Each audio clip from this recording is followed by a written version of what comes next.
Bonjour et bienvenue à ma chronique voyage de l'émission Dernière Minute. Je me présente à vous comme à chaque semaine. Je suis Cynthia Laparé-Labelle, directrice et également conseillère en voyage auprès de Club Voyage Raymond Potvin. Aujourd'hui, le sujet du jour, la destination tendance et merveilleuse, la destination de la Croatie. Et pour vous en parler, nous aurons l'honneur d'avoir la représentante au développement des affaires chez Transat, Bianca Bélanger. Re-bienvenue à notre émission Dernière Minute et bon matin. Merci Cynthia, l'honneur est pour moi.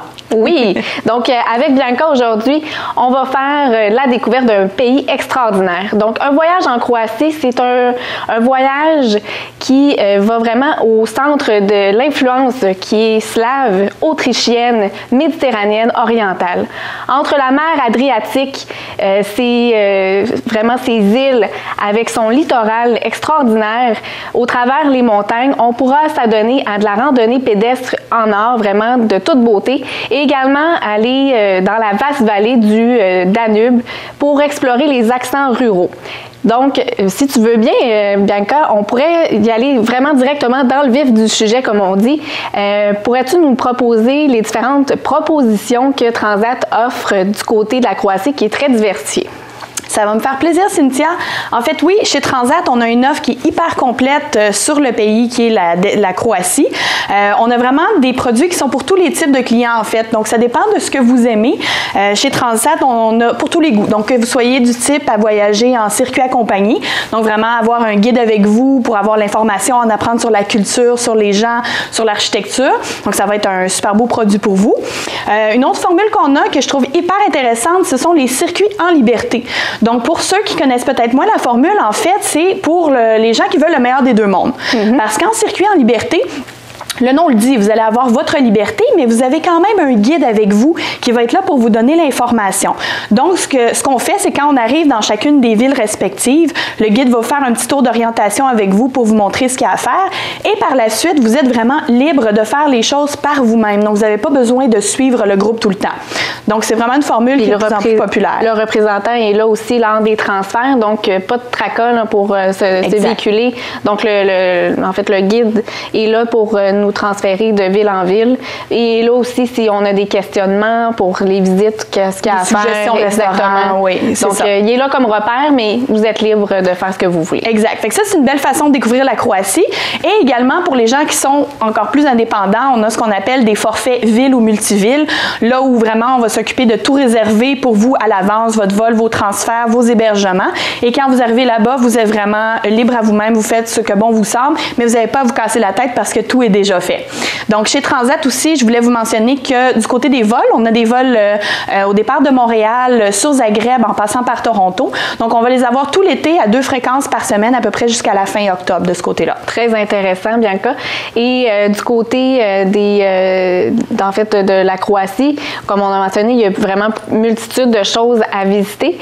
Il y a aussi multitude d'excursions possibles de se procurer à l'avance pour compléter, évidemment, de toute beauté, votre forfait multiville. Donc, je vous invite à communiquer avec nous pour en connaître davantage ou directement sur le site de Transat également. En fait, si c'est votre premier voyage du côté de la Croatie, que ça soit en famille, solo, entre amis, c'est important de bien saisir les sites et les privilégier pour bien construire son itinéraire. Donc, c'est crucial. Donc, quoi choisir? Quelle ville? Quel site? Quel parc? Qu'est-ce qu'il faut voir, Bianca? Il faut tout voir. Il faut tout voir. Qu'est-ce qu'il faut voir? C'est sûr qu'il y a des incontournables, Cynthia. C'est sûr et certain. La Croatie, premièrement, je voulais juste dire, les gens peut-être qui s'attendent à aller voir un pays où est-ce que on va principalement voir de l'architecture comme la plupart des endroits en Europe. C'est vrai, mais pas tout à fait. Parce qu'en fait, la nature va voler beaucoup la vedette aux villes et tout ça en Croatie. Donc, c'est vraiment un 50-50. Donc, c'est certain, quand on y va, vous allez vous sentir comme si vous venez de recevoir une boîte de crayons neuf, plein de couleurs. Donc, autant le bleu de la mer, le jaune des plages, le orange des toitures des villes, des maisons. C'est vraiment hyper joli.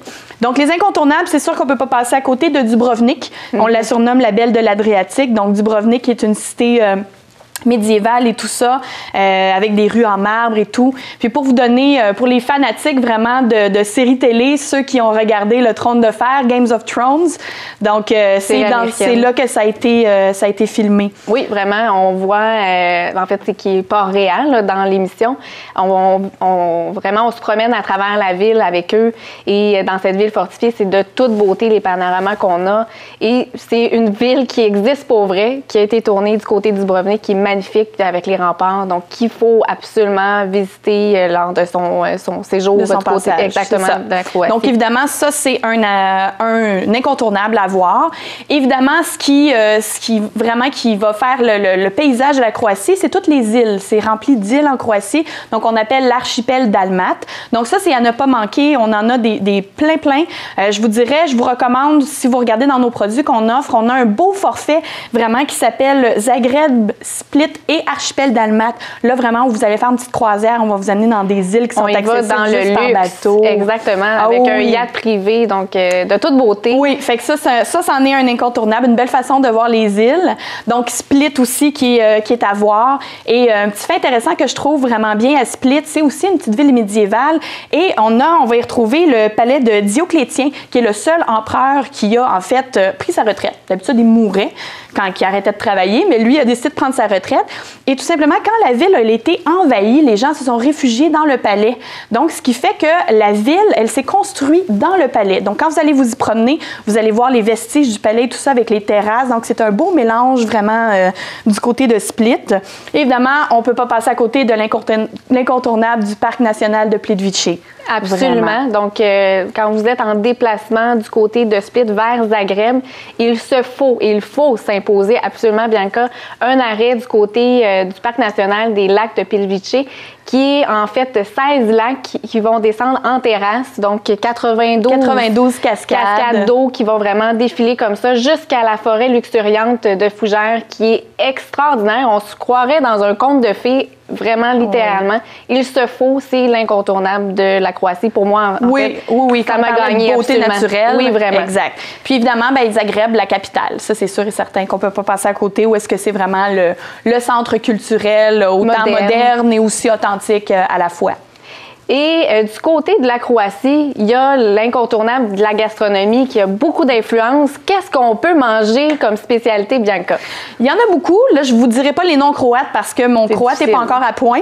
Je sais pas s'il va l'être un jour. Mais c'est sûr que les influences sont beaucoup très du côté d'Autriche et la Hongrie. Donc, on va avoir beaucoup de la viande panée. On va avoir aussi du goulash, donc du chou qui est mariné, donc dépendamment des régions. Aussi, il ne faut pas manquer de goûter aux vins locaux. Oui. Les bières blondes aussi qui sont hyper bonnes puis qui peuvent très bien être accompagnées d'huîtres. En fait, pour ma part, il faudrait qu'ils soient vraiment bonnes, ces huîtres, parce que c'est pas ma spécialité à moi. Mais il y a tout plein d'autres produits, comme le jambon fumé, évidemment. Oui. Tout près de la mer Adriatique, il y a vraiment l'influence de la mer. Donc, tout ce qui est crustacés, on va avoir les calmars cuisinés de toutes les manières. Et pour ceux qui ont la dent sucrée...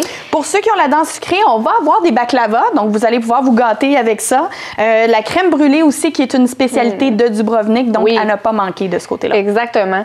Donc, il y a tant à dire sur la Croatie, Bianca. Vraiment, c'est un pays aux multitudes, en fait, autant de paysages culturels, traditions. C'est vraiment un mélange de tout ça. La Croatie, à travers Transat, vous allez pouvoir trouver le produit qui vous convient. Merci à toi, Bianca, encore une fois, de nous avoir livré tout ça si précieusement. Je crois que pour vous, à la maison, vous allez pouvoir mettre la Croatie maintenant sur votre to-do list de voyage. Et un fait important avant de terminer, qu'on a oublié de mentionner, qui est très important, c'est la monnaie. La monnaie, vraiment, du côté de la Croatie, c'est le kuna croate, qui est une monnaie locale. Donc, l'euro, vraiment, n'est pas utilisé là-bas. C'est vraiment la monnaie locale et ça a toute qu'une économie. Et aussi, la Croatie, qui est, dans le fond, un coût de la vie très, très bas. Donc, les gens, quand vous allez songer à votre prochaine destination, c'est vraiment quelque chose que pour vos poches localement est très, très bien. C'est un des pays les moins chers pour voyager en Europe, donc ça vaut vraiment la peine. Donc, à travers tout ça, en plus, vous allez sauver des sous à destination. C'est encore un fait très important. Mais Hein? Quand on économise et qu'on travaille si fort, c'est vraiment important, les sous. C'est très important. Donc, merci encore une fois, Bianca. Merci. Et merci à vous à la maison. Je vous donne un autre rendez-vous dans 2 semaines pour une autre chronique signée Cynthia, qui sera tout aussi intéressante que celle-ci. Merci à vous et bonne semaine.